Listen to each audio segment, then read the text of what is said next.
Hey folks, and welcome to another installment of Dave's Impressions. This time around, Trackmania Turbo. These impressions were taken from playing the game for around 2 hours.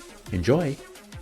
I first came across Trackmania because my friends were talking about this unique racing game that had a puzzle mode. It had you building the track with limited resources before you raced to try and get the fastest time possible. To this day, it's a really unique concept. What I fell in love with, however, was the race mode. There were a series of tracks with an environmental theme, such as grassy hills or desert, and each came with its own car that handled quite differently. I think I played the game for a couple of months at least, replaying levels over and over, trying to shave off seconds in an attempt to unlock the next set of tracks.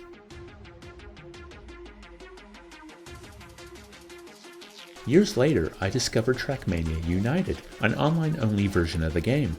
You can hop into a custom server and play with hundreds of other cars on custom-built maps, where just getting to the finish line before the server switches to the next track can be an accomplishment. I somehow missed all of the Trackmania 2 releases, but was really excited last year when I heard that Trackmania Turbo was coming out. The questions I had when sitting down to play it were, does it keep the gameplay that held my attention so completely, and what new direction have they taken the series in?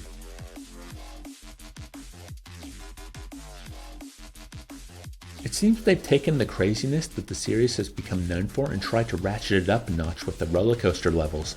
They're a bit of a tease, however, as you have to get through 2 other environments before unlocking Roller Coaster Lagoon. And honestly, a lot of the stuff I encountered in Trackmania United was crazier.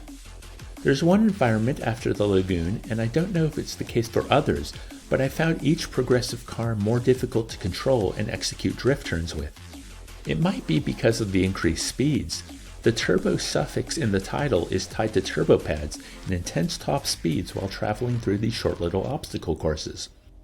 For many of the tracks, it was over almost before I could appreciate what the track was all about. Then, like the Foo Fighters song, I'm done, on to the next one. There's also a lap track every 5 stages, where you have to loop around a racetrack 3 times to progress. I don't know if these were in Trackmania 2, and they can be enjoyable as a test of your vehicle mastery, but ultimately, I found myself dreading them and looking forward to zooming through the short stages where crazy things happen.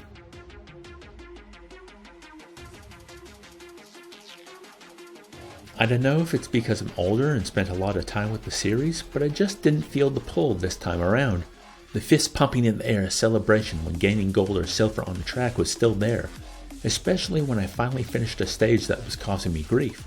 I look forward to the next entry in the series, and I want to go back and check out the Trackmania 2 games, but I think I'll be leaving it here for Turbo. If you haven't tried a Trackmania game before, I think this is a good jumping on point.